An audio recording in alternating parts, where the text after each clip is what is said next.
मैंने पहले ही कहा था, मध्य प्रदेश में कोई कांटे की टक्कर नहीं है। भारतीय जनता पार्टी भारी बहुमत से जीतेगी। जो एग्जिट पोल कह रहा है वो लगभग जन भावनाएं हैं और हम भारी बहुमत से जीतेंगे। मैंने पहले ही कहा था, मध्य प्रदेश में कोई कांटे की टक्कर नहीं है। भारतीय जनता पार्टी भारी बहुमत से जीतेगी।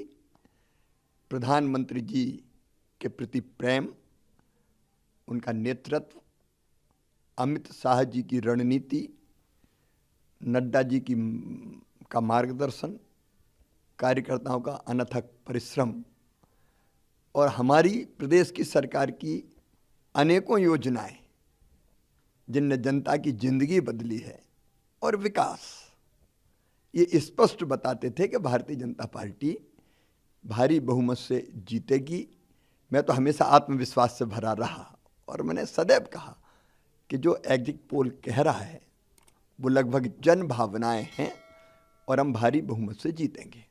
क्या लगता है लाडली बहना का कमाल है कि देखो, कांटे की टक्कर, लाडली बहनाओं ने सारे कांटे निकाल दिए, कोई कांटा बचे ही नहीं।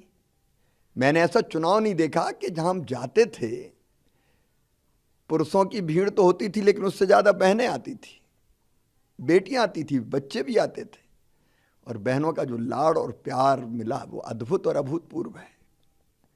अभी भी मैं कई जगह जाता हूं तो बहनें दौड़ के आ जाती और ये कहती कि भैया अपन जीत रहे हैं। वो ये नहीं कहती कि बीजेपी की सरकार बनेगी कि आपकी सरकार बनेगी, वो ये कहती कि अपन जीत रहे हैं।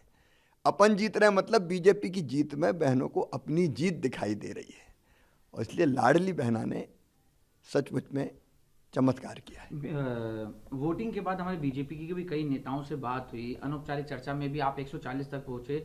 बीजेपी के अन्य नेता भी 140 तक नहीं पहुंच पा रहे, 120, 25, 130 तक ही पहुंच पा रहे थे। लेकिन ये तो मतलब जिस तरीके से बताया जा रहा है आप 40 तक सबसे हाईएस्ट आपका था, लेकिन अब ये तो उम्मीद से भी थोड़ा ज़्यादा। देखो, मैंने केवल संभल के बोला था, लेकिन मैंने कई जगह ये कहा कि जिस ढंग से बहनों का स्नेह और प्रेम मिल रहा है और जनता की जैसी भीड़ उमड़ रही है, नतीजे अप्रत्याशित आएंगे, अभूतपूर्व।